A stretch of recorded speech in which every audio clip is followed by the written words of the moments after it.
정부와 일본 방사능 오염수의 위험성을 국제사회에 알리기 위한 여론전에 나서기로 했습니다. 16일 열리는 IAEA 총회에서 원전 오염수 문제를 공식적으로 제기하겠다는 것입니다. 올해 1월 기준으로 볼 때 저장 탱크 안에 저장된 오염수가 110만 톤에 이른다고 했는데 국제환경단체 그린피스는 일본 정부가 원전 오염수를 방류할 가능성이 크다고 제기한 바 있습니다. 요즘 일본과 많은 문제들이 얽히고 설키면서 우리에게는 또 하나의 공포, 일본 방사능 오염수 방류가 관심의 대상으로 되고 있습니다. 오염수가 방류될 경우 한국이 가장 큰 위험에 노출될 수 있다고 그린피스 원자력 전문가 션 버니가 말한 적이 있습니다. 컴퓨터 시뮬레이션 결과 편서풍과 해류의 영향으로 220일 후에 오염수가 제주도 해역을 덮치고 400일 후에는 서해안까지 침투할 것으로 예측되었습니다.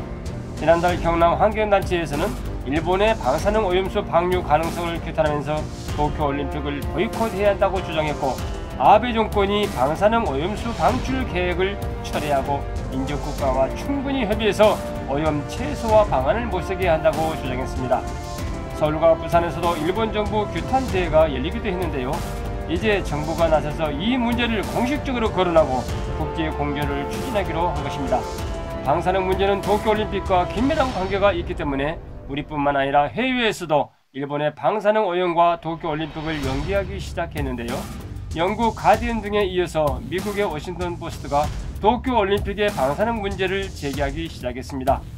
특히 워싱턴 포스트는 우리나라와 일본의 관계를 조명하면서 한국은 지난달 올림픽 선수단장 회의에서 도쿄올림픽 조직위에 방사능 안전성에 대한 우려를 제기했다고 전하고, 일본의 오염수 방류 계획에 환경단체들과 지역 어민들도 강력하게 반대하고 있다고 했습니다. 이제 한일 분쟁 제2라운드는 도쿄올림픽과 방사능 오염수 방류가 될 것입니다. 일반적으로 알려진 오염수 처리 방법 중에는 첫째로 공기 중에 방출하는 방법이 있지만, 이 방법은 미세먼지 문제와는 비교도 안 될 만큼 더 심각한 영향을 끼칠 것이기 때문에 일본이 선택할 가능성이 거의 없습니다. 두 번째는 체르노빌에서 사용했던 방법으로 거대한 석관을 만드는 방법인데, 원자로 밑으로 땅을 파고 들어가서 콘크리트를 채우고 원전 전체를 엄청난 양의 콘크리트 구조물로 밀봉하는 것입니다. 소련은 이 과정에서 50만 명에서 60만 명의 인원이 동원되면서 수많은 사람들이 피폭을 당했고 가까스로 2016년에 안공했지만 무려 30년이 걸렸습니다. 그런데도 이 방법은 영구적인 해결책이 안 될 뿐만 아니라 막대한 비용이 들어가므로 일본이 선택하기를 꺼릴 것입니다. 그렇다면 마지막 방법밖에 없는데, 이 방법이 바로 오염수를 정화해서 바다에 방류하는 것입니다. 이 방법이야말로 가장 적은 비용으로 손쉽게 취할 수 있는 방법이긴 하지만 해양을 오염시켜 우리나라뿐 아니라 인접국가에 막대한 피해를 줄 수 있다는 것이 문제입니다. 이쯤 되면 일본이 어느 정도의 기술로 오염수 정화를 잘할 수 있느냐, 이게 문제가 될 것입니다. 션 버니 원자력 전문가는 일본이 100만 톤을 방류하고자 한다면 17년에 걸쳐 물 7억 7천만 톤을 쏟아부어 희석해야 한다고 말합니다. 현실적으로 난감한 문제가 아닐 수 없지요. 일본의 골칫거리가 이것입니다. 일본은 오늘 이 순간 무슨 생각을 하고 있을까요?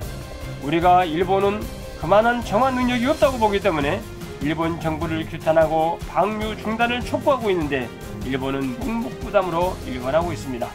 설상가상으로 후쿠시마 인근 바닷물 128만 톤이 우리 해역에 지속적으로 방류됐다는 발표까지 나오고 있는 실정입니다. 또한 국내에서는 8월 초 일본 방사능 관련 주식이 상승세를 보이기도 했지요. 나노메딕스가 대표적인데요. 나노메딕스와 합작법인을 세운 스탠다드 그래핀의 그리핀 기술로 개발한 슈퍼 그라파이트 소재가 들어간 정수 필터를 사용하게 되면 박테리아, 중금속, 유해 물질을 걸러낼 수 있고 안전하고 정화된 물을 마실 수 있다고 해서 주가가 폭등하기도 했습니다. 이처럼 오염수 문제는 일본만의 문제가 아닙니다. 인접국가인 우리의 문제이기도 합니다. 이처럼 절박한 상황에서도 일본은 후쿠시마 방사능에 대해서 여론을 조작하고 있고, 아베는 도쿄올림픽이 방사능 위험이 없는 안전한 대회라고 홍보하고 있는데 전력을 기울이고 있지만, 후쿠시마 원전은 일본의 숙제여 떼어버릴 수 없는 골칫덩어리입니다. 이제 우리 정부는 국제사회에 오염수 문제를 본격 거론하기로 했습니다. 자주국방과 자립경제를 위해 매진하는 한편 일본 방사능 오염으로부터 우리의 환경을 지켜나가는 데도 힘을 모아야 합니다. 우리 정부의 차분하고도 냉정한 처신을 믿고 현재로서는 지켜볼 것입니다. 글로벌 방이었습니다. 감사합니다.